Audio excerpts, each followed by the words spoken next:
Hey, what's up? It's Philip and welcome back to another video. Today we are creating the simple rain using Niagara. If you're interested in values and project files from this video, you can always join me on Patreon and become a helpful supporter. So thank you very much. Go to your content folder, right click over here and click Niagara system. And over here type in fountain, select it and hit create. Rename this, for example, ng rain. Ctrl Shift and S to save everything and double click to open it up. Over here, the first thing I want to do is to select this fountain emitter, and on the right side you can see this sim target to be GPU and this calculates bounds mode to be fixed. This will improve the performance of effects with many particles, and it will ensure that particles will stay within the defined area. The next thing we want to do is to click this add velocity and make sure that this velocity is selected to be linear. You can see how it's falling in a straight line. We want to change this to be 0, 400.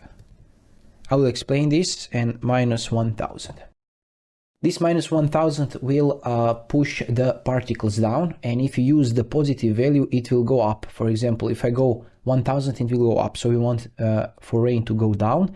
This 400 means that the particles will move also in the y-axis. If you want, you can change over here to be 400, and you can see how it's now moving in the different angle. We want this. We want to move the rain in a different angle, so we will make this to be 400 and this to be 0. After that, click this shape location. You can also select the whole emitter and type in over here the values, and it will find it. But let's go with the shape location over here. And let's change the shape primitive to be box. This box will be perfect for our cubicle third person level template. Change the size to be 4000 by 4000, and you can leave this z-axis to be 100. We don't want it to be super high because it will eat up our particles. You can see how many particles we have in the top over here. And we don't have enough particles, so we need to go to the spawn rate. And over here we can type in spawn rate to be 3000.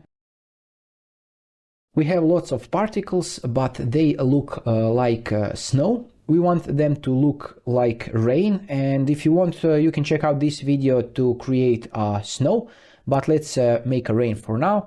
So we need to go to the sprite attributes. So select your fountain, type in sprite attributes. Over here, sprite size mode to be non-uniform, and size to be like, for example, 3 and I don't know, 50.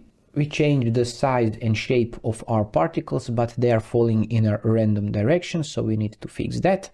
We go to sprite rendering, so just type in sprite rendering, and over here under the alignment you can change this to be velocity aligned. And if you remember, if you go over here under the add velocity, our particles are following our velocity. So if we change this, for example, to 500, they will change and follow our velocity values over here, which is easy. So we can, with these three values, we can direct our particles however we want. So that's cool. So make sure to save, and save often because Unreal tends to crash a lot. And go to our map and drag and drop this rain here, and we can see rain.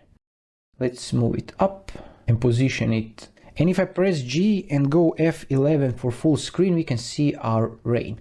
But if we move our head away, that's a standard problem. And to fix that, select your rain and type in bound.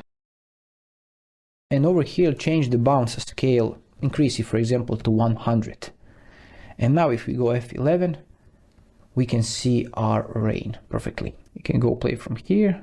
Of course, you can turn off the volumetric cloud and go to the exponential height fog, and over here increase fog density to be, for example, 2, so you have some nice moody effect, and go play from here. And I think this will be a good shot for our video thumbnail. And this is it. If you find this video helpful, let me know in the comments below, drop some likes and subscribes, and see you in some other video.